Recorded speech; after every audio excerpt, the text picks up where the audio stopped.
All right. Well, welcome back.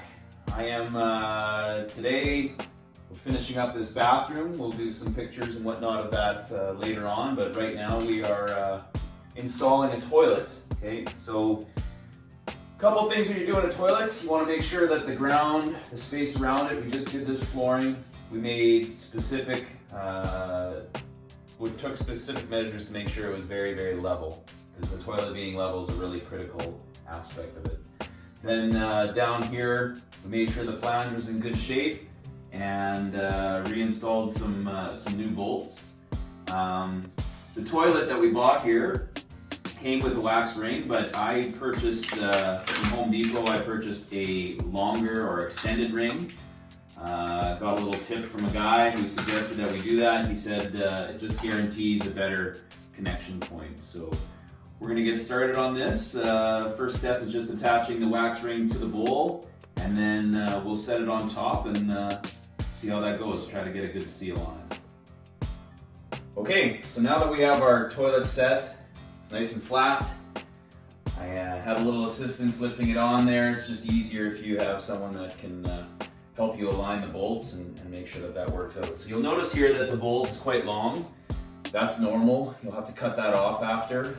It's a bit of a pain in the butt, but it's better than being too short or whatever. So I'm gonna get started here by tightening it down. It's really important. Again, this is porcelain. It can break, so you have to be really careful that when you tighten it down, that you tighten down a little bit each way. And especially, big thing is don't over tighten it, otherwise you'll crack the bowl and you gotta start over. So here we go.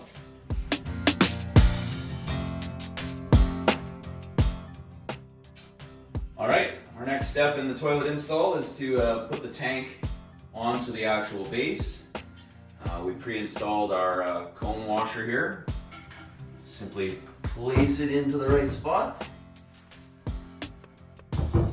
Make sure it's seated.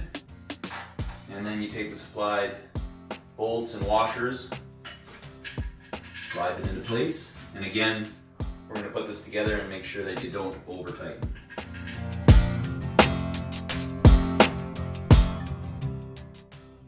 All right, next we supply the water line here, or we install the water line, and we're just going to use the one that I had from the previous toilet. Everything's in good shape. The seals are still good, and this is as simple as it gets. You just screw it on.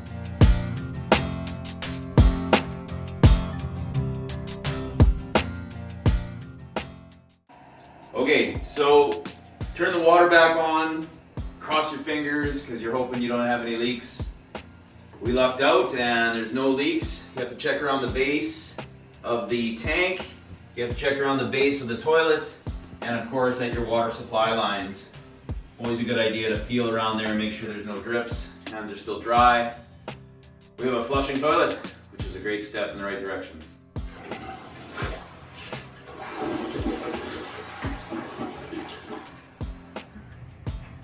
So there you have it. Toilet's fully installed. You cut off the bolts, put the caps on, install the seat. Everything's ready to go. Double checked again for leaks. Did have a small leak that showed up afterwards. Again, just kind of monitoring it again for the next 48 hours, paying attention to any sort of leaks or little amounts of water that might show up. Plumbing can be funny. So good luck and have fun.